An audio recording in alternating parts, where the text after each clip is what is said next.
بسم الله الرحمن الرحيم قل يا أيها الكافرون لا أعبد ما تعبدون ولا أنتم عابدون ما أعبد ولا أنا عابد ما عبدتم ولا أنتم عابدون ما أعبد لكم دينكم ولي دين.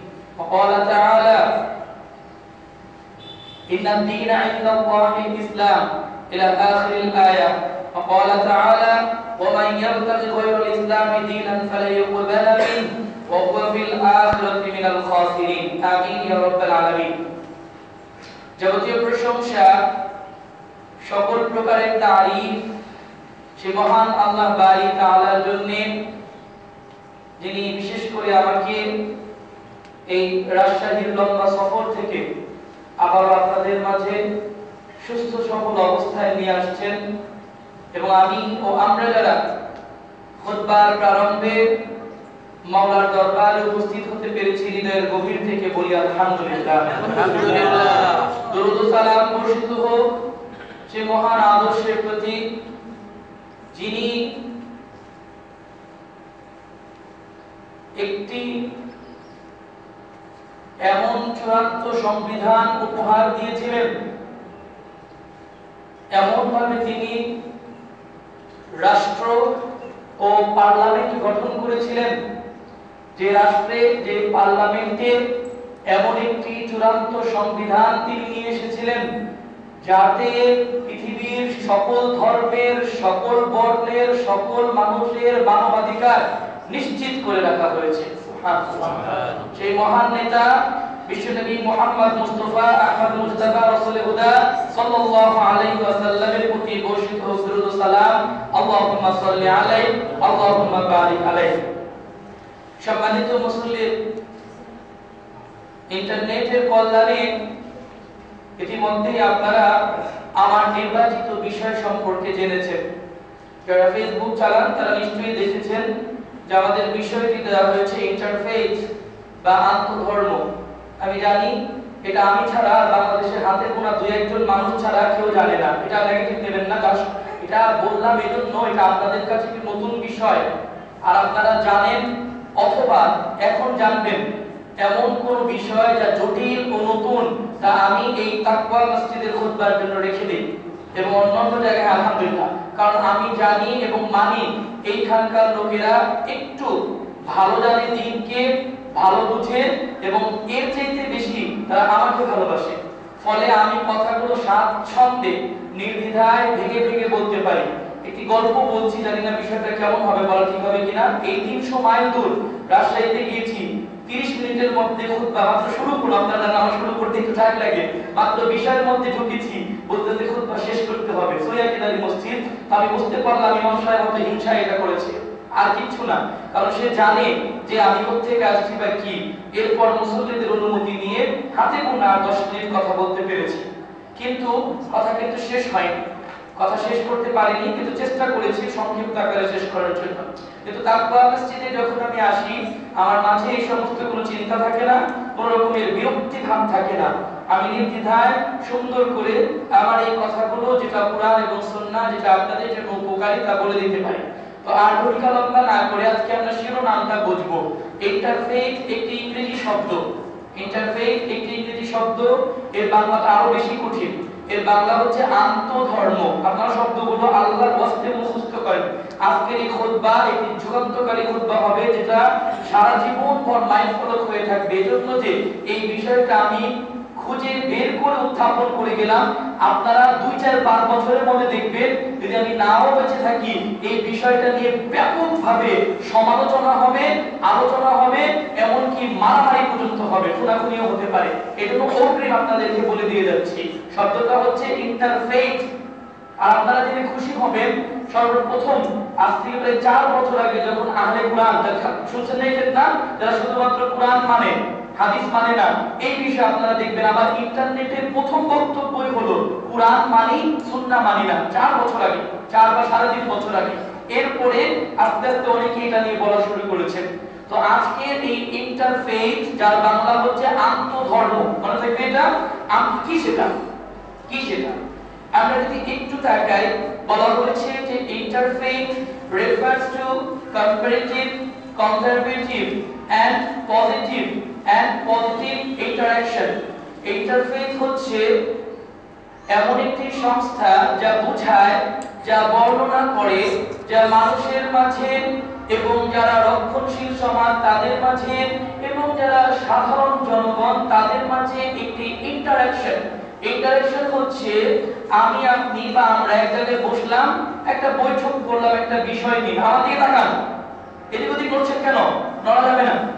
Interaction মানে হচ্ছে এই যে আমি দাঁড়িয়ে কথা বলছি আপনারা শুনছেন, এরকম টাইপের মনোযোগ দিয়ে একটি মিটিং বা আলোচনা। এখন এইটা হবে কিভাবে, এইটাকে তারা বলা হয়েছে যে রিলিজিয়াস ট্র্যাডিশন, ধর্মীয় যে আচার অনুষ্ঠান আছে। আমরা জানি যে ইসলাম ধর্মের কিছু আচার অনুষ্ঠান আছে না, হজ রয়েছে, আমাদের সিয়াম রয়েছে, যেমন আপনারা জানেন হিন্দু ধর্ম এবং অন্যান্য ধর্মে কিছু আচার অনুষ্ঠান রয়েছে, কিছু ট্র্যাডিশন রয়েছে, জানেন এগুলো? তাদের বিবাহে কিছু আচার অনুষ্ঠান রয়েছে, তারা কারবা চৌথ করে, স্বামীর জন্য তারা ব্রত রাখে, ইত্যাদি ইত্যাদি। খ্রিস্ট ধর্মের কিছু আচার অনুষ্ঠান রয়েছে, আপনারা জানেন তারা যীশু খ্রিস্টের জন্মদিন পালন করে, কখন? 25শে ডিসেম্বর। তাহলে এই সবগুলো হচ্ছে রিলিজিয়াস ট্র্যাডিশন। এই রিলিজিয়াস ট্র্যাডিশন গুলো নিয়ে ইন্টারফেথ কি করবে? কথা বলবে। কিভাবে কথা বলবে? এন্ড অর স্পিরিচুয়াল, আধ্যাত্মিকতা নিয়ে তারা একে অপরের সাথে ডায়ালগ করবে বা কথা বলবে। না, এটা মাইক্রো সুবিধা হবে, ডায়ালগ করবে বা কথা বলবে স্পিরিচুয়াল। এবং আর কথা বলবে কিভাবে? হিউম্যানিস্টিক, মানুষের মাঝে ম্যান টু ম্যান তারা এই বিষয় নিয়ে আলোচনা করবে, কথা বলবে, সভা করবে, সেমিনার করবে। আচ্ছা, এবং কি হবে? at both individual and institutional level, এটা ম্যান টু ম্যান হবে, অর্থাৎ আমি আর আপনি ঘরে বসে হতে পারে, অথবা আমরা কয়েকজন মিলে হতে পারি, এবং এইখানে তারা এটা বসে একটা আলোচনা, কথাবার্তা বলবে। এটা হলো ডব্লিউপি বা উইকিপিডিয়ার সংজ্ঞা। আমি তো লিখে লিখতে বলবো, হ্যাঁ, আমি বানায় নিয়ে আসিনি। তো এটা হচ্ছে সংজ্ঞা। সুন্দর না কথাগুলো? ভালো কথা। ধর্ম নিয়ে আলোচনা হবে, অসুবিধা কি? হিন্দু থাকবে, বৌদ্ধ থাকবে, আমরা থাকবো। এইটা তো ছিল একটা সৌন্দর্যের বিষয়, কিন্তু এর মধ্যে লুকিয়ে আছে এক মহা চক্রান্ত। পশ্চিমা আমেরিকার সংস্থা 2011 সাল থেকে এই বিষয়ে বড় তৎপর। তারা জর্ডানের বাদশাকে নিয়ে এইভাবে একটা সংগঠন গঠন করেছে এবং প্রত্যেক মাসের প্রথম সপ্তাহ তারা আন্তর্জাতিকভাবে এই ইন্টারফেথ দিবস পালন করে।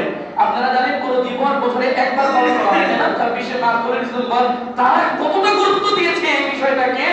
কখন পালন করে? প্রত্যেক মাসের প্রথম সপ্তাহে এই দিবসটা পালন করে। তো এখন 2011 থেকে 21, 11 বছরে এটা বাংলাদেশে এইভাবে আসেনি, আসবে, অচিরে আসবে, শুরু হয়েছে অলরেডি, উঠি মারা শুরু করেছে। তো ওরা এই কাজগুলো করে এবং র্যান্ড কর্পোরেশন নামে একটা সংস্থা রয়েছে, আমেরিকার অর্থায়নে চলে, তারা এই কাজগুলো করে এবং তারা এইখানে ব্যবহার করে আলেম ওলামাদেরকে, সরাসরি বলছি শায়েখদেরকে, বুঝে না বুঝে, আর ব্যবহার করে তারা বিভিন্ন পোপ বা পাদ্রীদেরকে, আর ব্যবহার করে তারা হিন্দুদের পণ্ডিতদেরকে, অর্থাৎ সকল ধর্মের ধর্মযাজকদেরকে। কিভাবে? তাদের মূল মন্ত্র হচ্ছে যে ধর্ম সবই সমান। এবার বুঝতে পারছেন? ক্যারেক্টার নিয়ে আছে, ধর্ম সবই সমান। আমার ধর্মেও ভালো কথা আছে, তোমার ধর্মেও ভালো কথা আছে, তাইলে আর একজনের আরেকজনের প্রতি ধর্মের, হিন্দু থেকে মুসলমান হয়ে যাওয়া, খ্রিস্টান থেকে মুসলমান হয়ে যাওয়া, নাস্তিক থেকে মুসলমান হয়ে যাওয়া দাওয়াত দেওয়ার দরকার নাই। এই বিষয়ে দরকার না দরকার নাই? যে বিষয়ে আলোচনা করছে এই বিষয়ে আলোচনা দরকার না দরকার নাই? শতভাগ দরকার। কোন দরকার নেই এখন রফুলিয়া নিয়ে সব আলোচনা করা, এখন এই সব আলোচনা করা দরকার। এটার সাথে আকীদা এবং শিরক জড়িত। সময় দেন, আমি আস্তে আস্তে ঢুকছি, চেষ্টা করবো আজকে যেন নরম থাকে। আজকে কথাগুলো খুব নরমভাবে বলার প্রতিজ্ঞা করেছি।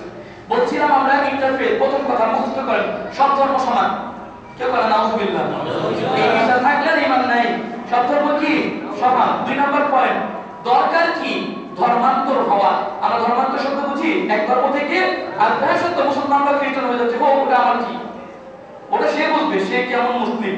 কিন্তু আমি বলেছি এই কনসেপ্টটা চায়, আবার যাই সংখ্যার দিকে একটু সংখ্যাগুলো, এই সংখ্যা পড়তে আমার এত সময় লাগছে, এক একটা শব্দ ধরে ধরে আল্লাহ কি বলছে, তারা কত সুন্দর আর কত সূক্ষ্মভাবে তারা সংখ্যাটা সাজিয়েছে অ্যাকর্ডিং টু উইকিপিডিয়া।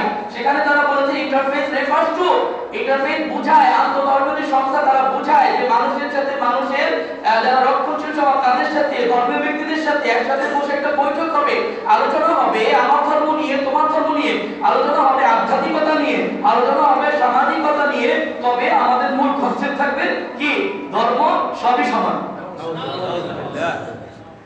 তাহলে দাওয়াত দেওয়ার দরকার কি? দাওয়াত দিতে প্রয়োজন নেই। তাহলে তাহলে এটাকে বলা হয় পশ্চিমা সভ্যতার দ্বারা তৈরি মডারেট ইসলাম। আর যারা এই ইসলাম অনুসরণ ইতিমধ্যে করতেছেন না দেখে না শুনে না বুঝে, তারা হচ্ছে মডারেট মুসলিম। তাহলে এইটাকে আমরা বলে থাকি গণতন্ত্রেরই ঘষা মাজা আরেকটি রূপ, ডেমোক্রেসির আরেকটি রূপ। কোনো না কোনো ভাবে একটু হাসি নিয়ে বলছি, ওই আমরা ইফতারে হয়তো কোনো জাত সন্তান রয়ে গেছিল যারা এই এটা তৈরি করেছে। তো যেটা বলতে চাই, তো এই যে ইন্টারফেথ বা আন্তঃধর্ম, এর মূল কনসেপ্ট হচ্ছে এরা তিনটি কাজ ধাপে ধাপে করে পুরো পৃথিবীতে। তিনটি কাজ। এক নম্বরে হচ্ছে ইন্টার রিলিজিয়াস ডায়ালগ, ধর্মীয় ব্যক্তিদেরকে, ধর্মীয় ব্যক্তি সাধারণ মানুষ থাকবে না, ধর্মীয় ব্যক্তিদেরকে নিয়ে তারা বসবে।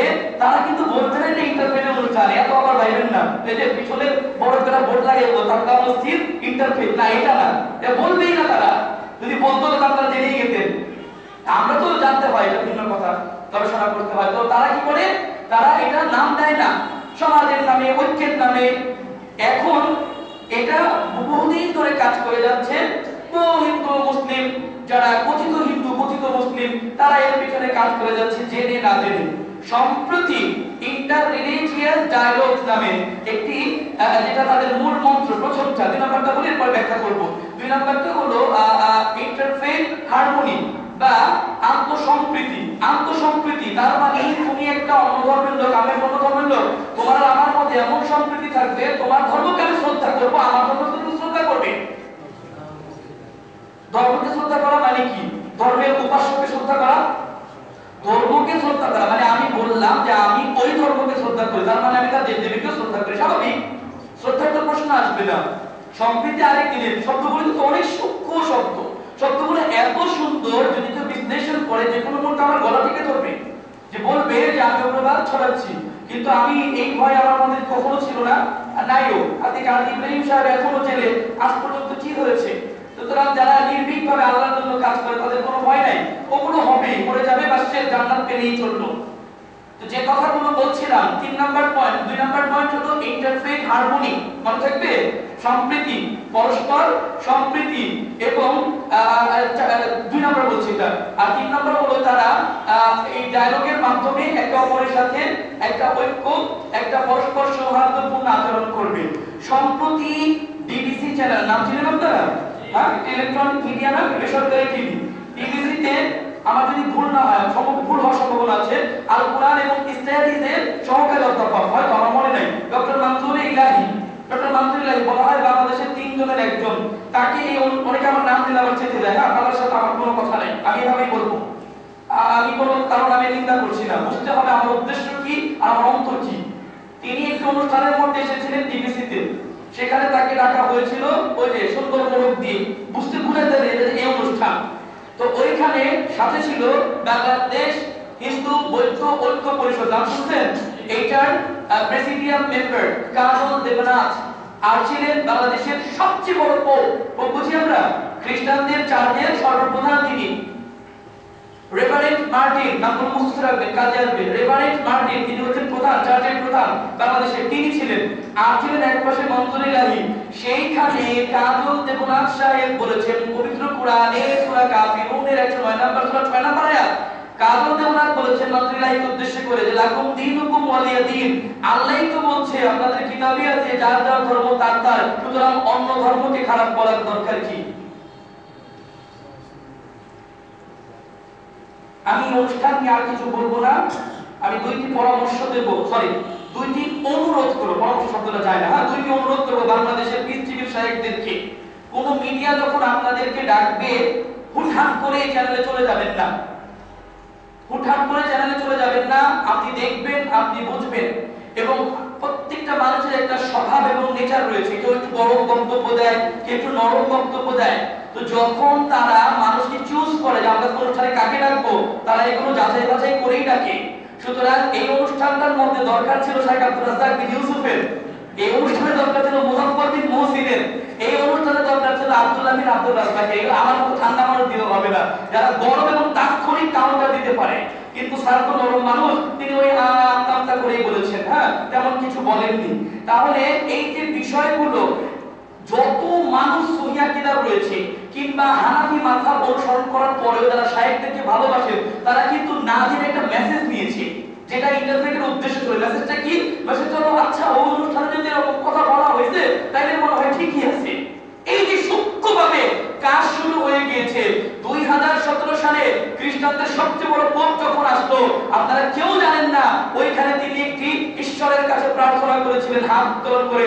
ওই প্রার্থনার মধ্যে 1.25 লাখ মুসল্লির ইমাম তথাকথিত মৌলভী মাওলানা ওই ফরিদউদ্দিন মাসুদিও ওই মোনাজাতে শরীক হয়েছে।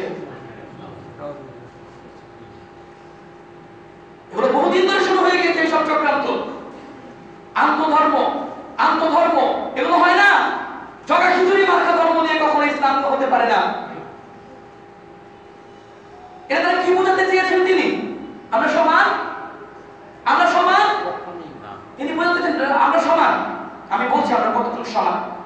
সবার আগে আমি বলতে চাই, সংসদের মূল আসন থেকে শুরু করে সব জায়গায় এলাকুম দীনুকুম ওয়ালিয়া দীন নিয়ে বড় ব্যাখ্যা করা হয়। আর যারা অনেক বেশি লেখাপড়া করেছেন, পিএইচডি করেছেন মদিনা বর্মন ইউনিভার্সিটি থেকে, আমি তাদেরকে বলবো আপনারা এই যুগের সাথে লেখাপড়া করতে হবে। অনেক কিছু যুগের কারণে পরিবর্তন হয়ে যায়। অনেক ফতোয়া যেটা সৌদি আরবে চলে বাংলাদেশে চলবে না। আমার কাছে আসলে দেখা দেখুন পরে বলে এত বড় কথা বলেন, জি সৌদি আরবের ফতোয়া বাংলাদেশে চলবে না, কারণ ওখানে আবহাওয়া এখানে আবহাওয়াটা এক নয়, এখানকার পরিবেশ এক নয়। এমন কিছু ফতোয়া আছে যেটা ওইখানেই নাই।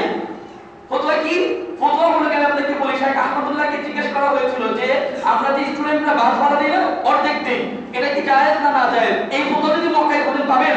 এই যে ওখানে আছে এরকম বাস সিস্টেম আছে, সিস্টেমই তো না, এটা ফতোয়া বের করি। এবার বলবেন আমি আমার মক্কা মদিনার বিরুদ্ধে যাইনি, এর পাপিরা আমার উল্টা বুঝবে। সৌদি আরবের সব ফতোয়া খুঁজতে হয় না, বাংলাদেশে থেকে বাংলাদেশের ফতোয়া খুঁজতে হয়। এই মুহূর্তে বাংলাদেশ কি খেতে চায়, এখানকার জনগণ কি চায়, এখানকার নেতা নেত্রীরা কি করছে, এই মুহূর্তে কি দরকার, এই মুহূর্তে দরকার কি, এগুলো বলতে হবে। লাকুম দীনুকুম ওয়ালিয়া দীন নিয়ে বড় ইনজাস্টিস হয়েছে, বড় ইনজাস্টিস হয়েছে। আমি পুরো সূরার দিকে যেতে পারবো না, অনেক কিছু বলতে হবে। শুধু একটি কথা বলে দেই, যখন রাসূল সাল্লাল্লাহু আলাইহি সাল্লামকে 1 বছরের প্রস্তাব দেওয়া হলো, আপনি আপনার এই রবের ইবাদত করতেছেন, 1 বছর আমাদেরটা করেন, আমরা আপনাদের প্রেক্ষাপট জানেন। পড়েছেন তাফসীরে জালালাইন, তাফসীর ইবনে কাসির, তাফসীর রুহুল মাদানী গুলো দেখেছেন? ওখানে কি বলা রয়েছে? যখন তারা ইসলামের বিরুদ্ধে সকল ষড়যন্ত্র করে দেখে আর পারি না, আর হয় রে মুহাম্মদ আর দমানো যায় না, এই লা ইলাহা ইল্লাল্লাহ তার মধ্যে বের করা, তার মুখ থেকে অন্তর থেকে তুলে ফেলা যাচ্ছে না, এখন নিরুপায় হয়ে শেষে এই প্রস্তাব দিয়েছে। আপনার কি মনে হয় সম্প্রীতি করার জন্য দিয়েছে? নিরুপায় হয়ে ইতিহাস পড়ুন। নিরুপায় হয়ে তারপর সেটা বলেছে যে আপনি যেহেতু আর মানানো যাচ্ছে না, আর দেখা যায় মুহাম্মাদের কথা সবই মুসলিম ধর্ম ইসলাম ধর্মে চলে আসতেছে, সব পৌত্তলিক কথা দেবদেবী বাদ দিয়ে দিচ্ছে। আর বেশি দিন যদি মুহাম্মাদের টিকা রাখি তাহলে দেবদেবীর একটা অস্তিত্ব থাকবে না। যদি তাই হয়েছে আলহামদুলিল্লাহ, তাই হয়েছে। এই অস্তিত্ব কিসের অস্তিত্ব? মুহাম্মদ সাল্লাল্লাহু আলাইহি অস্তিত্ব না, তাদের দেবদেবীর অস্তিত্ব টিকিয়ে রাখার জন্য এই ভুয়া পরামর্শ দেওয়া হয়েছিল। রাসূল সাল্লাল্লাহু আলাইহি ওয়াসাল্লাম আল্লাহ রাব্বুল আলামিনের আয়াতের মাধ্যমে তিনি কি বলেন? লাকুম দীনুকুম ওয়ালিয়া দীন। এই যে একটা আয়াত না, সরল অনুবাদ হলো তোমাদের ধর্ম তোমাদের জন্য, তোমরা আমার ধর্ম আমার জন্য। আর কোরআনের আল কুরআনু ইউফাসসিলু বা'দুহা বিবা'দিন, একটি আয়াত আরেকটি আয়াতের ব্যাখ্যা করবে, একটি হাদিস আরেকটি হাদিসের ব্যাখ্যা করবে, একটি আয়াত 10টি আয়াতের ব্যাখ্যা করবে। কোরআন এমনই। তো এই আয়াতকে ব্যাখ্যা করতে হলে আরো আয়াত আনতে হবে না? কোরআনে কারীমের মধ্যে আসছে লানা আমালুনা ওয়া লাকুম আমালুকুম। মুহাম্মদ সাল্লাল্লাহু আলাইহি ওয়াসাল্লাম বলেছেন আমাদের আমল আমাদের, তোমাদের আমল তোমাদের। দেখা করেন ওইখানে ছিল দিন, মানে আছে লাকুম দীনুকুম, এইখানে চলে আসলো কিসে? আমল। এখন কিন্তু দুনিয়াবী বিষয়গুলো চলে আসছে। তার মানে তোমার কর্মপন্থা আর আমার কর্মপন্থা কখনো এক হতে পারে না। তো ওই কাজল দেবনাথ সাহেব যখন এই আয়াতটা বলেছিলেন, তখনই কাউন্টার দেওয়া উচিত ছিল এবং বলা উচিত ছিল যে আপনি লাকুম দীনুকুম ওয়ালিয়া দীন আরো ভালো করে পড়ুন, অথবা স্যার এটাও বলতে পারতেন যে আপনি আমার কাছে আসুন, আমি আপনাকে পড়াই। টেলিভিশনে শো শেষ করে আপনি আমার কাছে আসুন জাতীয় বিশ্ববিদ্যালয়, আমি আপনাকে পড়াই লাকুম দীনুকুম ওয়ালিয়া দীন। তিনি অনেক জানা আলহামদুলিল্লাহ। তো যে কথা বলছিলাম, তো আল্লাহ রাব্বুল আলামিন মুহাম্মদুর রাসূলুল্লাহ সাল্লাল্লাহু আলাইহি সাল্লামকে বলতে বলেছেন, মুহাম্মদ সাল্লাল্লাহু আলাইহি সাল্লাম সূরা আরাফ 7 নম্বর সূরা 158 নম্বর আয়াত, তুমি জানিয়ে দাও, কুল, তুমি সবাইকে বলো, ইয়া আইয়ুহান নাস, হে পৃথিবীর সকল মানুষ, ইন্নী রাসূলুল্লাহি ইলাইকুম জামিআ, তুমি মানো আর না মানো আমি তোমাদের সবার রাসূল, আমি তোমাদের সবার রাসূল। আমার মুখে শুনেছেন যে আমি প্রায় বলি হিন্দুরা আল্লাহর বান্দা, বাট ওই টাইমে অনেকের ঘটনা হয় কি, আমি আসলে কোন সোর্স থেকে বলি সবটার এক খুতবায় বলা যায় না।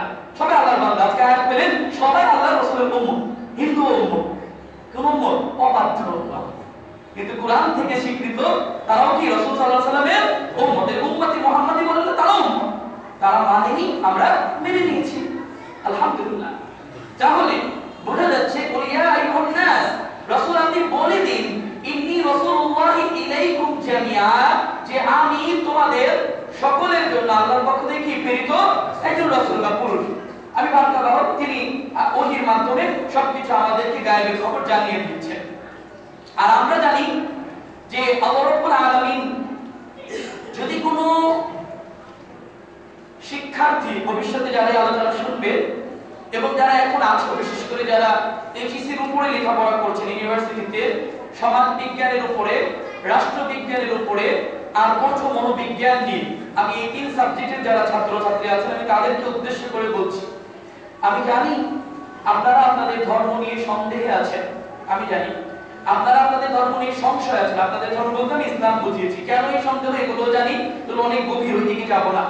এই সন্দেহ যারা করেন জেনে না জেনে সমাজের কারণে, ইসলাম ধর্মের মধ্যে কোনো ত্রুটি রয়ে গেল কিনা, ও আচ্ছা এই জিনিসটা এভাবে না বললে এভাবেও তো হতো, আজকে তো জামিল সাহেব খুতবায় দাঁড়িয়ে এভাবে করে বলে গেলেন, তিনি কি তাহলে অন্য ধর্মকে মানেন না, এটা তো কেমন জানি হয়ে গেল, যারা খুব সন্দেহ করেন, আল্লাহ বারিক তাআলা সূরা ইউনূসের 104 নম্বর সূরা 104 নম্বর আয়াতে বলেছেন যে কুল, রাসূল তুমি বলে দাও, তুমি জানিয়ে দাও যে ইন কুনতুম ইয়া আইয়ুহান নাস, হে পৃথিবীর সকল মানুষ, ইন কুনতুম ফি শাক্কিম মিন দীনি, আমি মুহাম্মদ যে ধর্ম নিয়ে এসেছি, যে কোরআন নিয়ে এসেছি, বিসমিল্লাহর বা থেকে নিয়ে সূরা নাসের সিন পর্যন্ত, যদি এর মধ্যে তোমাদের কোনো সন্দেহ থাকে, যদি এর মধ্যে কোনো সন্দেহ থাকে, কুনতুম ফি শাক্কিম মিন দীনি, যদি সন্দেহ থাকে, বিচার করে দিলাম, বিচার কি, ফালা আবুদুল্লাযিনা তা'বুদুনা মিন দুনিল্লাহ ওয়ালাকিন আবুদুল্লাহ আল্লাযী তাওফাকুম, ক্লিয়ার কাট কনসেপ্ট, তোমরা তার ইবাদত করো,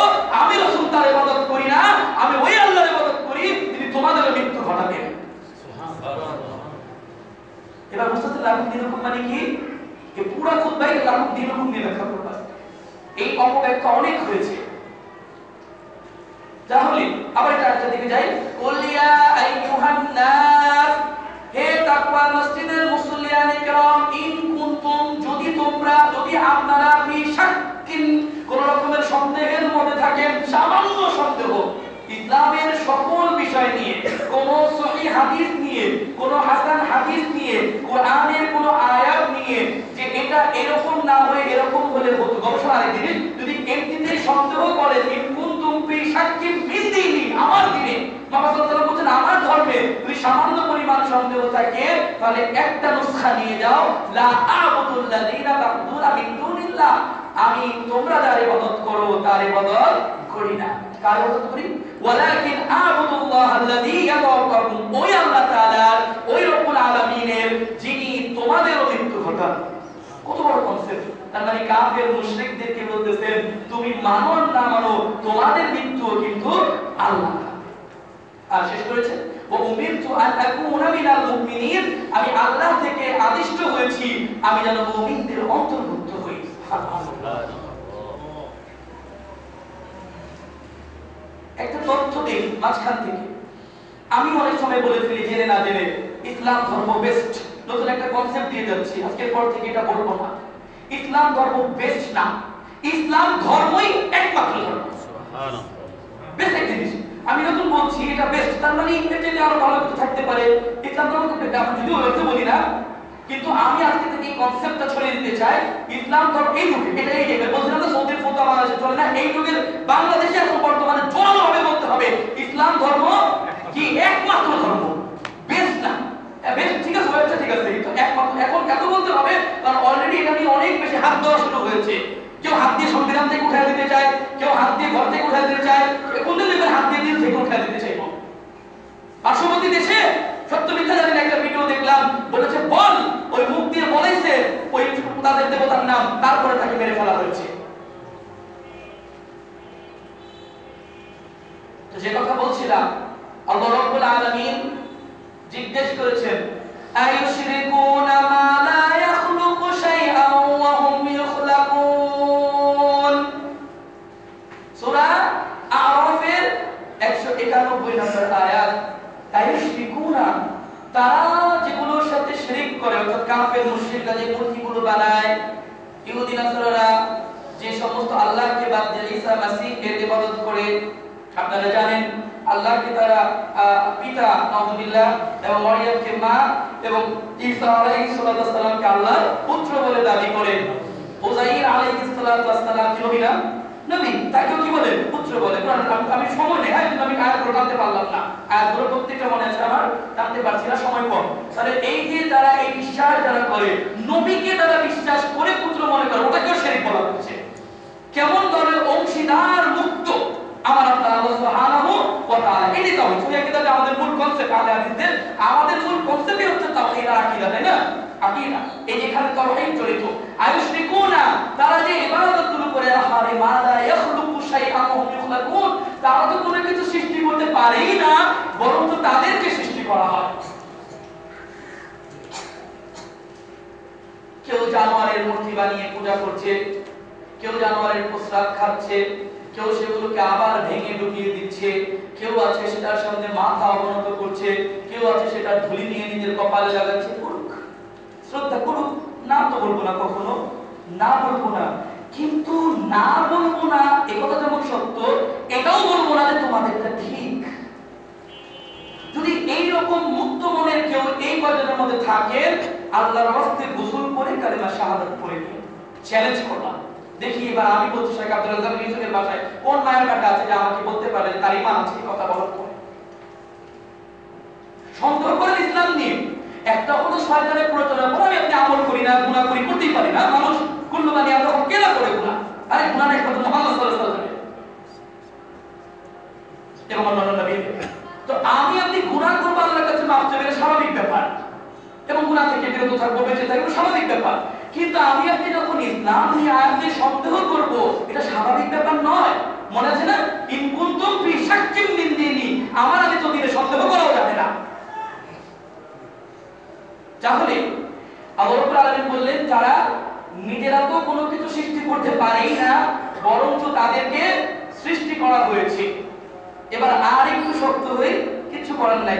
এই গ্রন্থে 30 নম্বর পারা সূরা বাইয়িনা 6 নম্বর আয়াতে বলা আছে, ইন্নাল্লাযীনা কাফারু, নিশ্চয়ই যারা কুফরি করে, নিশ্চয়ই যারা আল্লাহকে বাদ দিয়ে অন্য কারো উপাসনা করে, সেটা মূর্তির হোক, কোন শয়তানি শক্তির হোক, কোন আত্মার হোক, কোন অদৃশ্যের হোক, কোন মাছের হোক, কোন রকমের জীব জানোয়ারের হোক, যারা যদি আল্লাহর কাছে কুফরি করে, ইসলামে যদি না আসে, ওই অবস্থায় যদি মারা যায় এবং তাদের উপর যদি কিতাবও দেওয়া হয়, তারা যদি ইহুদি হয়, তাহলে নাসারাও হয়, ইন্নাল্লাযীনা কাফারু মিন আহলিল কিতাবি ওয়াল মুশরিকিন, যদি তারা আল্লাহর সাথে শিরক করে, যদি তারা কিতাব দেওয়ার পরেও মুশরিক হয়, তাহলে আমি আল্লাহ বলছি ফি নারি জাহান্নাম খালিদিনা ফিহা, মৃত্যুর পর তারা অনন্তকাল জাহান্নামের আগুনে জ্বলবে।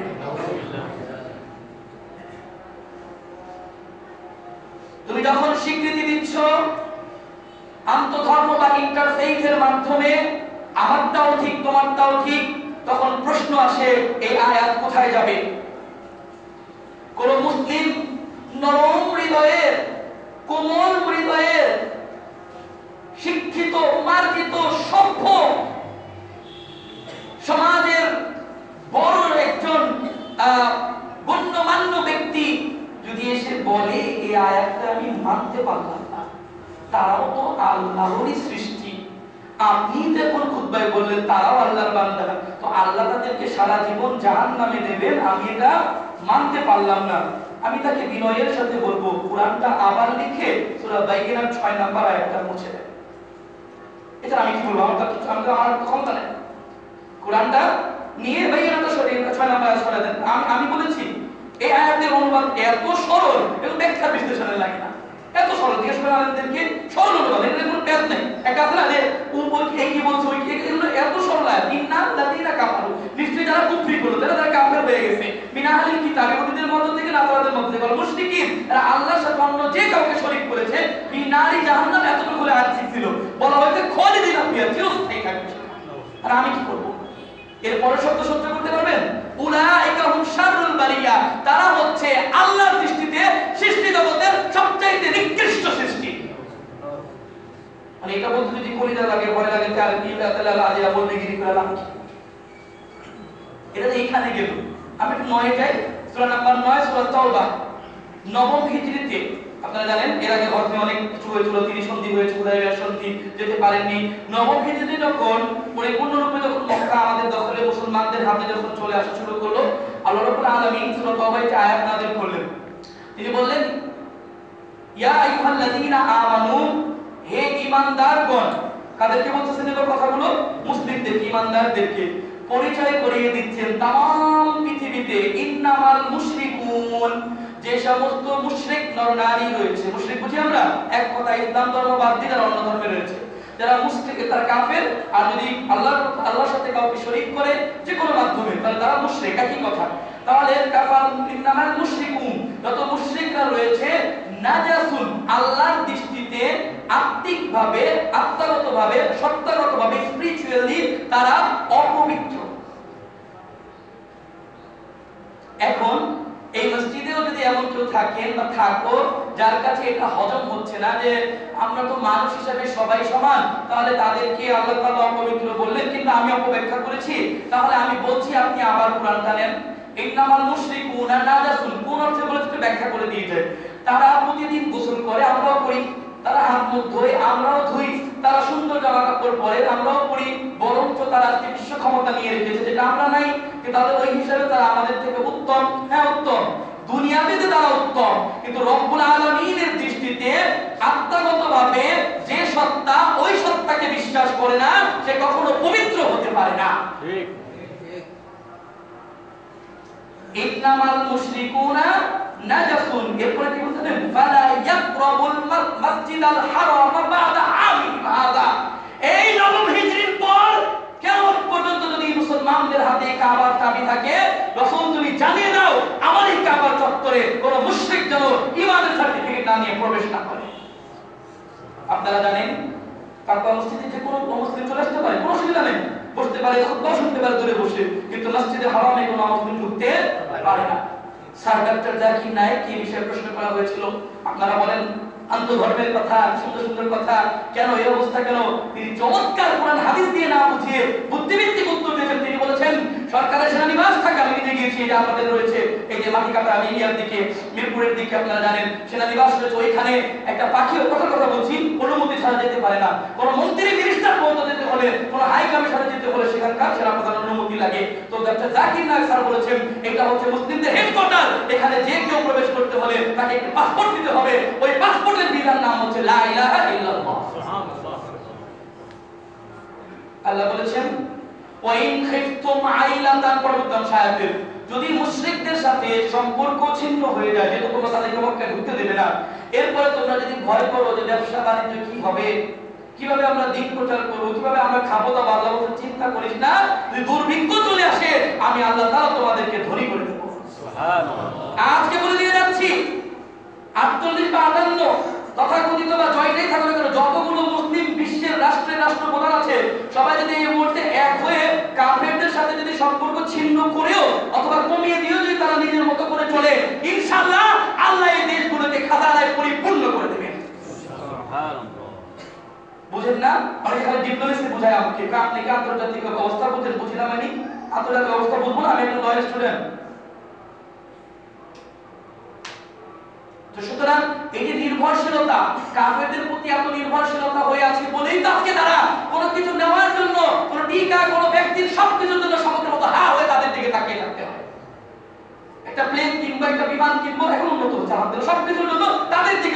তাকিয়ে থাকতে হয়।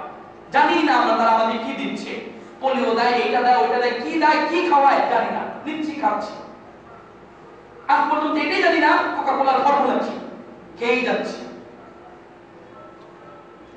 তো এই যে ইন্নামাল মুশরিকুনা নাজাসুন, তারা হচ্ছে অপবিত্র, কোন দিক দিয়ে মনে আছে না? আবার যায় কিন্তু আবার কোন মুসলিম বলেন না যে তুই অপবিত্র, ব্যাপারটা এমন নয়। এটা হলো আত্মিকভাবে আল্লাহ তাআলার ভাষায়। আর ওই লোকটা যদি কোনোদিন কালিমা লা ইলাহা ইল্লাল্লাহ পড়ে ফেলে, সাথে সাথে এই বিধানের থেকে সে কি হবে? বেরিয়ে আসবে। আল্লাহ রাব্বুল আলামিন বলেছেন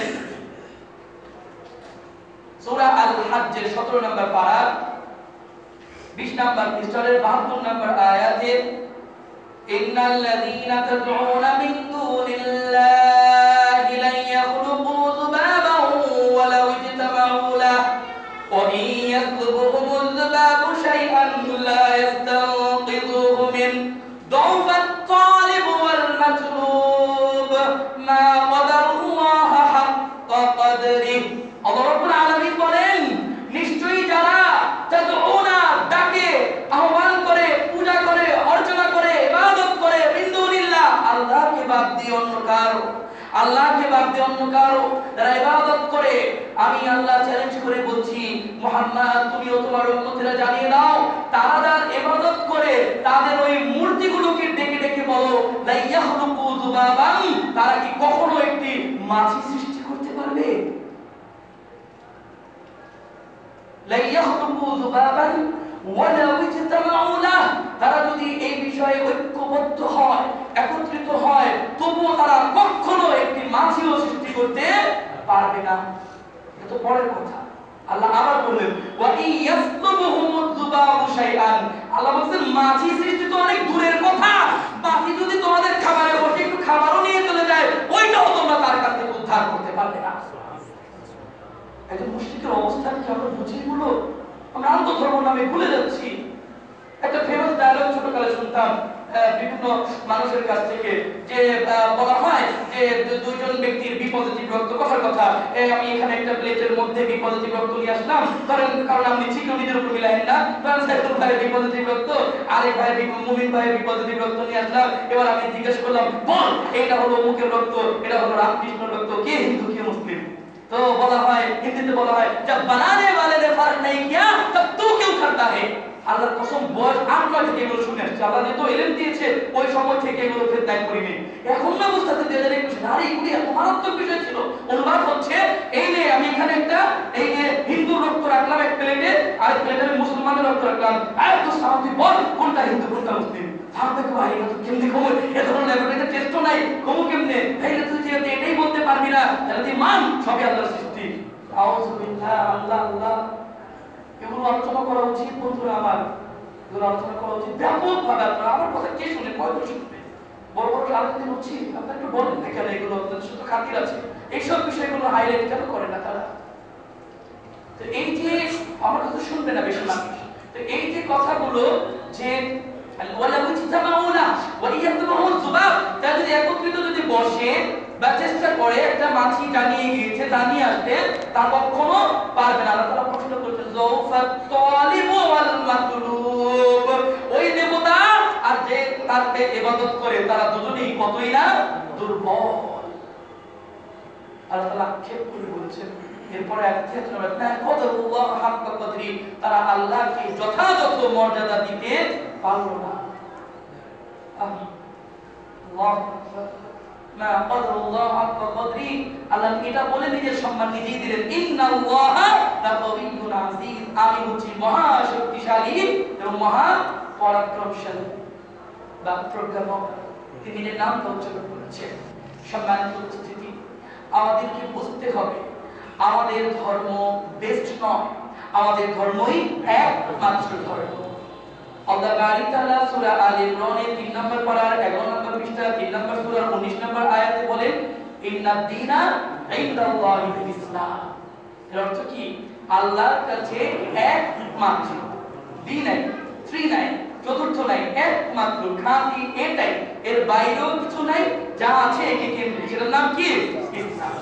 ইসলাম ছাড়া যা আছে সব কি কোনো ইনে বিনা আল্লাহ গ্রহণ করবেন না? গ্রহণ করবেন না। গ্রহণ করবেন না। কেন গ্রহণ করবেন না? দেখি তো একটু। এই সূরার 85 নম্বর আয়াতে বলা আছে, ওমাইয়াবতাগি গায়রাল ইসলামি দীনান ফালা ইউকবালা মিন, কোন মুসলমানও যদি ইসলাম ধর্মের লা ইলাহা ইল্লাল্লাহ সাক্ষী দিয়ে ইসলাম বাদ দিয়ে অন্য কিছু খোঁজার চেষ্টা করে, তাহলে জেনে রাখুন সে পরকালে ক্ষতিগ্রস্তদের অন্তর্ভুক্ত হবে, আর তার কোনো কিছুই আল্লাহ কবুল করবেন না। বলছিলাম সম্মানিত উপস্থিতি, আমরা আত্মধর্মের নামে নিজেদেরকে অন্যদের সাথে ঘুলিয়ে দিতে পারি না। আপনারা কি জানেন, আমরা পৃথিবীর বাংলাদেশের কথা বলি যে আলেম ওলামা যে দাওয়াত দেই না, খুতবা দেই, জুমা পড়াই বা যাই করি, লেখালেখি করি, আলোচনা করি, টিভি করি, টক শো করি, এগুলো হচ্ছে দাওয়াতের দ্বিতীয় স্তর। কয় নম্বর স্তর? দ্বিতীয় স্তর, দ্বিতীয় পর্যায়ে। অর্থাৎ আমি একটু ইংরেজিতে বুঝাই, আপনারা বুঝে যাবেন, এটা হলো সেকেন্ড ক্লাস। বুঝতে পারছেন? এই যে দাওয়াতটা আমি দিচ্ছি না, কোন class? Second class. First class দাওয়াত কি জানেন? জিজ্ঞেস করে দেখেন তাহলে দেখে, ফার্স্ট ক্লাস দাওয়াত হলো অমুসলিমদের কাছে গিয়ে লা ইলাহা ইল্লাল্লাহ দাওয়াত দাও। বুঝাতে পারিনি? ইসলামের মূল কনসেপ্ট কিন্তু এইটা। আর সেকেন্ড ক্লাস মানে আমরা নিচে দিয়ে দিন আমাদেরকে, এটা বোঝানোর জন্য বললাম। মূল, ফার্স্ট অফ অল, মূল হচ্ছে একজন মুসলিম, সবাই না, যার মধ্যে জ্ঞান আছে, এলেম আছে, সে যত পারবে, যথাযথ পারবে, সে অমুসলিমকে দাওয়াত দেবে। কারণ মুসলিমরা তো লা ইলাহা ইল্লাল্লাহ পড়ে আছে, তাদের মাসা মাসা শিক্ষা দিয়ে থাকবে, চলতে থাকবে এগুলো। কিন্তু মূল দাওয়াত হলো তাওহীদের দাওয়াত। তাওহীদের দাওয়াত কি? তাওহীদের দাওয়াত হলো তুমি যে উপাসনা করো, তুমি যে দেব-দেবীর ইবাদত করো, তুমি এগুলো ছাড়ো, ইসলামে চলে আসো। এটা হলো ফার্স্ট ক্লাস দাওয়াত। এখন যদি আমি বলি যে ধর্মান্তর হওয়ার দরকার নাই, তোমার ধর্ম তুমি পালন করো, আমার ধর্ম আমি পালন করি, আর এই আয়াতের অনুবাদ হলো লাকুম দীনুকুম ওয়ালিয়া দীন, তাহলে কেমনে হলো? এটা হয় না। এগুলো মডারেট ইসলাম বা মডারেট মুসলিম, যেগুলো আমেরিকার সংস্থা দ্বারা, র্যান্ড কর্পোরেশন দ্বারা পরিচালিত। আমি আবারও বলে দিয়ে যাচ্ছি, আগামী 2-3 বছরের মধ্যে আপনারা দেখবেন আমি থাকি আর না থাকি এগুলো ব্যাপকভাবে প্রচার হবে, এবং আপনার ঘরে খাবার টেবিলে বসে আপনার ছেলে মেয়ে আপনার বিরোধিতা করবে, কোরআনের বিরোধিতা করবে, করবে অবশ্যই যোগ করলাম। কেন? কারণ তাদেরকে মডারেট ইসলাম শিখিয়ে দেওয়া হচ্ছে আস্তে আস্তে করে। তাহলে এই যে আমাদের ইসলামকে আমরা যারা মনে করি, আল্লাহ রাব্বুল আলামিন বলেছেন যে মাসালুল লাযীনা ইত্তাখাযু মিন দুনিল্লাহি আউলিয়া কামাসালিল আনকাবুত ইত্তাখাযাত বাইতা ওয়া ইন্না আওহানাল বুয়ুতি লাবাইতুল আনকাবুত লাউ কানু ইয়ালামুন। 20 নম্বর পারার 20 নম্বর পৃষ্ঠায় সূরা আনকাবুতের 41 নম্বর আয়াতে আল্লাহ সুবহানাহু ওয়া তাআলা বলেন, তাদের দৃষ্টান্ত যারা আল্লাহকে বাদ দিয়ে অন্য কাউকে উপাসনা করে, এদের উদাহরণ আমি আল্লাহ তাআলা তোমাদেরকে দিচ্ছি। এইটা হচ্ছে মাসালুন, একটি উদাহরণ। আল্লাযীনা ইত্তাখাযু মিন দুনিল্লাহ, যারা আল্লাহকে বাদ দিয়ে অন্য কারো ইবাদত করে, আউলিয়া কামাসালিল আনকাবুত, যেন একটি মাকড়সা সে যখন একটি ঘর তৈরি করে, ইত্তাখাযাত বাইতা, মাকড়সা যখন কোনো ঘর তৈরি করে, আল্লাহ তাআলা বলেছেন ওয়া ইন্না আওহানাল বুয়ুতি লাবাইতুল আনকাবুত, পৃথিবীতে যত ঘর তৈরি করা হয়, মানুষরা এখন কি দিয়ে ঘর তৈরি করি? ইট বালু এবং সিমেন্ট দিয়ে। আপনারা জানেন পিঁপড়াও ঘর তৈরি করে না? মৌমাছি তার মৌচাক তৈরি করে না? গাছ কেটে কাঠমোড়া পাখি তার ঘর তৈরি করে না? প্রত্যেক কিন্তু ঘর তৈরি করে। এই যে কি বলে যে মাছগুলো রয়েছে, তারা সমুদ্রের পৃষ্ঠে যে কাঁকড়াগুলো রয়েছে, বালুগুলো, তারা ঘর তৈরি করে তাদের ডিমটা ওখানে লুকিয়ে রাখার জন্য। আল্লাহ বলেছেন পৃথিবীতে সৃষ্টি জগতের যত প্রাণী আছে, তারা নিজ হাতে বা ইঞ্জিনিয়ার দিয়ে বা কনস্ট্রাকশন দিয়ে তারা যে ঘরগুলো তৈরি করে, সবচাইতে দুর্বল ঘর হলো মাকড়সার ঘর। এখানে যদি একটা মাকড়সার জ্বালা থাকে, ওটা কতটা মজবুত কেউ বলেন তো? এই ফ্যানটা ছাড়লে ঘর উড়ে খুলে যাবেন। আল্লাহ তাআলা এই উদাহরণ দিয়েছেন যারা আল্লাহকে বাদ দিয়ে অন্য উপাসনা দিয়েছে, তাদের এই দেব-দেবীর অবস্থা কি? মাকড়সার চাইতেও দুর্বল। আল্লাহ কি উদাহরণ! এটা যদি কারো মাইন্ডে লাগে কি করবো? কথা ছেড়ে দিয়ে খালি হাদিস খুঁজে নিয়ে আসে যেগুলো আল্লাহদের পক্ষে যায়। ওয়া ইন্না আওহানাল বুয়ুতি লাবাইতুল আনকাবুত, মাকড়সার যে ঘর সেগুলো কি সবচেয়ে সৃষ্টিগতভাবে দুর্বল। লাউ কানু ইয়ালামুন, যদি তারা তা জানতো, যদি তারা তা বুঝতো। সুতরাং এই যে আমাদের মতাদর্শ, সময় এসেছে নিজের ধর্মকে নিজের জান এবং প্রাণের চাইতে বেশি মূল্যায়ন করা, নিজের দেওয়া, নিজেদের উপর দেওয়া অর্জিত। আমার বক্তব্য শুনবেন, যেটা রাশিয়াতে দিয়েছি, আমানত। এই কোরআন হচ্ছে আমানত। সময় নেয়নি, আপনারা শুনে নেবেন কি আমানত। পুরো কোরআনটাই হচ্ছে আমানত। আমার বিষয়টা খুব গত জুমায় পুরো কোরআনটাই হচ্ছে আমানত, পুরো ইসলামটা হচ্ছে আমানত। আমি না, আল্লাহ বলেছে। তাহলে এই আমানত আমাদেরকে রক্ষা করতে হবে, এমন রক্ষা করতে হবে।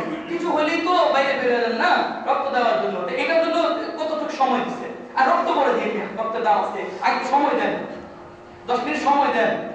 অনেক তো সময় দিয়েছেন ফোনে, অনেক সময় দিয়েছেন গার্লফ্রেন্ডের পিছনে, অনেক সময় দিয়েছেন বাইকটা ঠিক করার পিছনে, অনেক সময় দিয়েছেন রাস্তা আড্ডা দেওয়ার পিছনে, অনেক সময় দিয়েছেন চায়ের দোকানে। এবার কিছু সময় এই বইটা কেউ দেন, দেন বইটাকে সময় দেন। এই বই এমন একটি বই, এখানে যত বেশি সময় দিবেন এই বই আপনার সাথে কথা বলবে, আপনার সমস্যার সমাধান করবে, আপনার ইহকাল এবং পরকাল সুন্দর করে আপনাকে জান্নাত পর্যন্ত পৌঁছে দেবে। চূড়ান্ত সংবিধান আল কোরআন, চূড়ান্ত সংবিধান আল কোরআন, চূড়ান্ত সংবিধান আল কোরআন। অনেকে বলে কষ্ট হচ্ছে না, চূড়ান্ত সংবিধান আল কোরআন, তাই না? আল্লাহ শুধু এই বিশ্বাসের থাকার কারণে তিনি আমাদেরকে মাফ করে দিন, আমিন আমিন। যে কথা বলছিলাম, সম্মানিত পরিবার টুকরা, তোমরা জানো আমরা অনেক সময় অবস্থান করছি, এটা সাধারণ সময় না। এই যে সেই যুগ যেখানে সকালে মুমিন বিকালে কাফির। কেন? আমি কালকে ভাবতেছিলাম যখন এখানে খুতবা দিতাম কি বলবো, এই লাইনটা ভাবলাম যে হঠাৎ এটা কেন হলো। তাহলে এই যুগ সাধারণত ঈমানগুলো যাবে কেন? ওই ঈমানদার কাজ আমরা করছি না, তাই না? আমরা তো কুফরি করি না, মন্দিরে পুজো দেই না, ঈমান যাবে কেন? এটা কেন বললেন রাসূল? এই যে এই জিনিসগুলো ভেবে ভেবে তারপর এখন ভাবনা আসে, ও আচ্ছা তাহলে এইভাবে যাবে ঈমান। কেউ বুঝতেই পারবে না হাত থেকে ঈমান ছুটে গেছে আপনার ছেলে, আমারও এখানে আমিও জানতেই পারবো না কখন। কথাগুলো কত সুন্দর না, এই নেতাটা খুন রক্ত, এর ব্লাড গ্রুপ দেখা বল কোনটা কিন্তু কোনটা মুখের না, সব সুন্দর কথাই সুন্দর নয়। তো আল্লাহ রাব্বুল আলামিন আমাদেরকে যে দ্বীন, যে ধর্ম দিয়েছেন, এটা তিনি আমাদের কল্যাণের জন্য দিয়েছেন। সূরা জুমারের 14 নম্বর আয়াতে আল্লাহ রাসূল সাল্লাল্লাহু আলাইহি ওয়াসাল্লাম কালাতারা বলতে বলেছেন, রাসূল তুমি বলো কুলিল্লাহ আ'বুদু মুখলিসাল লাহু দীনি, আমি ইবাদত করি ওই আল্লাহ, আমি ইবাদত করি ওই আল্লাহ, আ'বুদুল্লাহ মুখলিসান, একনিষ্ঠতার সাথে, আর তারই জন্য আমার সকল কর্ম, আমার দ্বীন, আমার ধর্ম, আমার ইসলাম। কার জন্য? আল্লাহর জন্য। কোন কম্প্রোমাইজ নেই। আল্লাহ তাআলা একটু আগে যে আয়াত দিয়ে খুতবা শুরু করেছিলাম, ওইখানেই সূরা আল ইমরানের 19 নম্বর আয়াতে চেষ্টা করেছেন, ওমাই ইয়াকফুর বিআয়াতিল্লাহ, তারা আল্লাহর আয়াতের সাথে কুফরি করে, অবিশ্বাস করে, ফাইনাল্লাহ সারিউল হিসাব, তারা জেনে রাখুক দ্রুত আমি আল্লাহ তাআলা তাদের হিসাব গ্রহণ করব। সুতরাং দুনিয়ায় তাদের মসনদ দেখে, দুনিয়ায় তাদের ব্যাংক অ্যাকাউন্ট দেখে, দুনিয়ায় তাদের দাম্ভিকতা দেখে, দুনিয়ায় তাদের মস্তানি দেখে, দুনিয়ায় তাদের গুন্ডামি দেখে, দুনিয়ায় তাদের পোশাক আশাক দেখে, দুনিয়ায় মুসলিমরা তাদের চাকচিক্য দেখে, দুনিয়ায় তাদের যে সৌভাগ্য, তাদের প্রতি যে মানুষের অনুসরণ, এগুলো দেখে একজন প্রকৃত মুসলিম সহিহ আকিদার আহলে হাদিস যেন কখনো তাদের দিকে যেন গা ভাসিয়ে না দেয়। ঈমান বড় কঠিন জিনিস। আপনারা সবাই জানেন ইসলামের সর্বপ্রথম শহীদ মহিলার নাম কি? তার হত্যার ঘটনা জানেন কেউ? বলতেও খারাপ লাগছে। সাফর ছিলেন, সাফর লোহার যে মাটি খুঁড়ে যে এইরকম লোহা দিয়ে তার লজ্জা স্থানে ক্ষত বিক্ষত করা হয়েছিল, আর বলছে বল যে আল্লাহ ছাড়াকে মানি না, মুহাম্মদকে মানি না। মৃত্যুর আগ পর্যন্ত বলেছে, শেষ মুহূর্ত পর্যন্ত বলে গিয়েছে লা ইলাহা ইল্লাল্লাহ। মুহাম্মদ সাল্লাল্লাহু আলাইহি ওয়াসাল্লাম সামনে যাচ্ছেন, বলেছেন সাবরান ইয়া আহলা ইয়াসিন, হে ইয়াসিনের পরিবার ধৈর্য ধারণ করো। তখন রাসূলের হাতে কোনো ক্ষমতা ছিল না। ধৈর্য ধারণ করো, ইন্না মাউইদাকুমুল জান্নাহ, নিশ্চয় আল্লাহর পক্ষ থেকে আমি তোমাদের জন্য জান্নাতের প্রতিশ্রুতি দিচ্ছি। সুবহানাল্লাহ। জান চলে যাবে, চলে যাক, ঈমান যেন ছুটে না যায়, ঈমান যেন ছুটে না যায়। সূরা নম্বর 2 সূরা বাকারা পারা নম্বর 3 পৃষ্ঠা নম্বর 1 আয়াত নম্বর 256 তে বলা হয়েছে, ওমাই ইয়াকফুর বিত-তাগুতি ওয়া ইউমিন বিল্লাহ ফাকাদ ইসতামসাকা বিল উরওয়াতিল উসতা, যারা কুফরি করে, যারা তাগুতকে অস্বীকার করে, যারা তাগুতকে অস্বীকার করে এবং আল্লাহকে বিশ্বাস করে, তাদের রুচু, তাদের যে ধারণ করার যে জিনিসটা, সেটা এতটাই সুদৃঢ়, যা মজবুত, যা ভেঙে যাওয়ার মতো নয়। এটাকে ধারণ করুন। ইসলাম যেগুলো করেন নামাজ রোজা এগুলো ঠিক আছে, এগুলো ইসলামের একটা ধারণ করার অন্যতম নীতি। আর এটা হলো হৃদয় থেকে ধারণ করা। কখনো সন্দেহ আনেন না, কিন্তু বন্ধুরা আবার শেষ হয়ে যাবেন। আল্লাহে আল্লাহর কসম, ঈমান ছাড়া মরবেন। 5 ওয়াক্ত কেন 7 ওয়াক্ত নামাজ পড়ে ঈমান ছাড়া কোনো লাভ নেই। যদি সন্দেহ আসে, অন্তরে সন্দেহ আনবেন না ইসলাম নিয়ে। বুঝতে পারেন না, আলেমরা আমাদের জিজ্ঞেস করেন এটা নিয়ে। আবার অনেকের কাছে আমরাই বুঝি না, সব কিভাবে বুঝবে? এত গভীর এই কোরআন না বুঝতে নাই। হ্যাঁ, আলিফ লাম মিম বুঝেন কেউ? বললাম আমি এটা কোরআন বললাম। কফ বুঝেন কেউ? বুঝেন কফ অর্থ কি? আমিও বুঝি না। যে ট্রাই করেন কফ অর্থ কি আপনি বলেন? বিশ্বাস আছে? খালি যে কেউ বলে কোরআনে আছে কফ, এটা আবার কি? এটা তো অর্থ নাই, সে চলে ঈমান থেকে চলে গেছে, খারিজ হয়ে গিয়ে ফতোয়া দিয়ে গেলাম। খালি বলছে যে এটা আবার কি? এটা তো অর্থ নাই। বললো কেন? জানার জন্য জিজ্ঞেস করলে ঠিক আছে, জায়েজ আছে, কিন্তু সন্দেহ করলে কেন? কোরআনে একটা হরফ আলিফ বা কাসা যেমন আপনারা জানেন এবিসিডি, কোরআনে একটা হরফ যার নাম হচ্ছে কফ। আল্লাহ বলেন কফ ওয়াল কুরআনিল মাজিদ, কফ, আমি এই কোরআন মাজিদের শপথ করছি। কফের অর্থ জানি না, আর জানি না আপনি দেখবেন মানি না, শেষ। মানি না বললেই শেষ, পুরো ইসলাম থেকে খারিজ হয়ে গেছে। ঈমান চলে যাবে, ঈমান চলে যাবে। এই ইন্টারফেথ থেকে আপনার সন্তানকে রক্ষা করুন। এই আলোচনা ছড়িয়ে দিন দিনী ভাইদের মাঝে, বোনদের মাঝে, এবং ঘরে ডিসকাস করুন। যদি আপনি নিজেও কোরআনের কোনো আয়াত নিয়ে, আল্লাহর কোনো বিধান নিয়ে সন্দেহে থাকেন, সংশয়ে থাকেন, কোনো অসুবিধা নাই। আল্লাহ তাআলা বলেছেন ফাআলাম, তোমরা জেনে নাও। জেনে নিন, জেনে নিন, জেনে নেওয়ার অপশন রয়েছে। যে কোনো বিষয় নিয়ে প্রশ্ন করুন, যে জানে তাকে জিজ্ঞেস করুন। আমি জানি না, আরেকজনকে বলুন, সে জানে না, আরেকজনকে বলুন। কেউ না কেউ তো জানে। সুতরাং আল্লাহ রাব্বুল আলামিন আমাদের সব সময় যেন সন্দেহ মুক্ত ইসলাম হৃদয়ে ধারণ করার তৌফিক দান করুন। আমিন।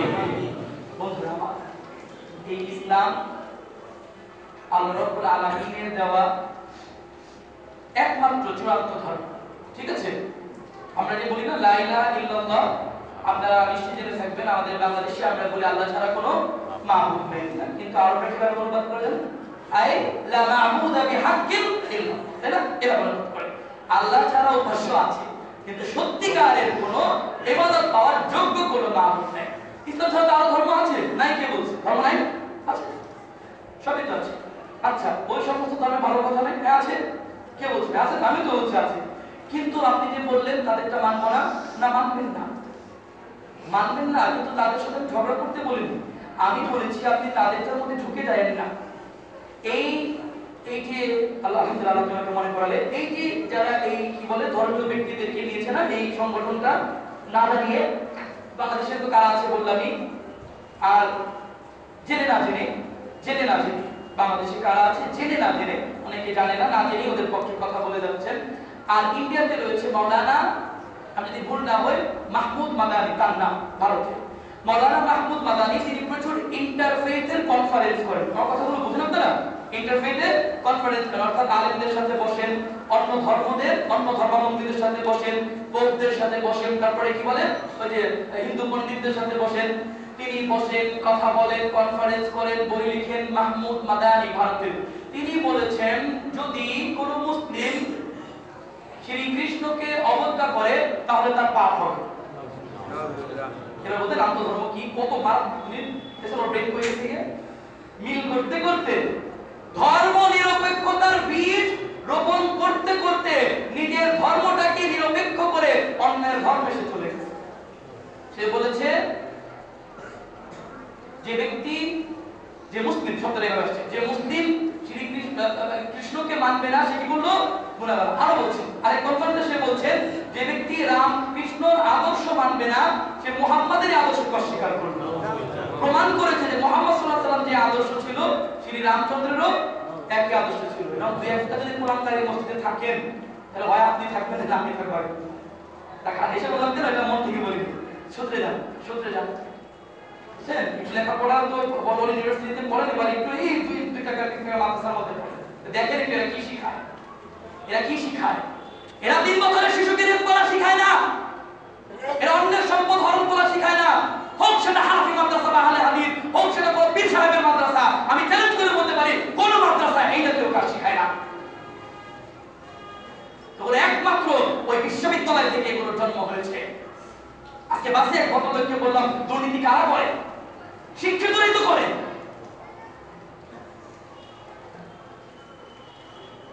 সুতরাং আমাদেরকে যে কোনো মূল্যে, আমাদের ইসলাম একমাত্র ধর্ম, ইসলাম ছিল, ইসলাম আছে, ইসলাম থাকবে, ইসলাম আমার আল্লাহর কাছে ফিরে যাবে ইনশাআল্লাহ। এই ইসলামকে কেউ নিভিয়ে দিতে পারবে না। শেষ করতে চাই আল্লাহ বারিক তাআলা আয়াত দিয়ে, ইউরিদুনা লিইউতফিউ নূরাল্লাহি বিআফওয়াহিহিম ওয়াল্লাহু মুতিম্মু নূরিহি ওয়ালাউ কারিহাল কাফিরুন। তারা চায় এই ইসলামকে, আল্লাহর দ্বীনকে দিয়ে নিভিয়ে দিতে। আল্লাহ বলেছেন এই আগুন আমি প্রজ্বলিত করবই, যদিও সেটা কাফেরদের কাছে অপছন্দনীয়। লিল্লাহি তাকবীর, আল্লাহু আকবার। আল্লাহ তুমি কালেমার উপর রেখে আমাদেরকে শেষ নিঃশ্বাস ত্যাগ করার তৌফিক দাও। আমিন।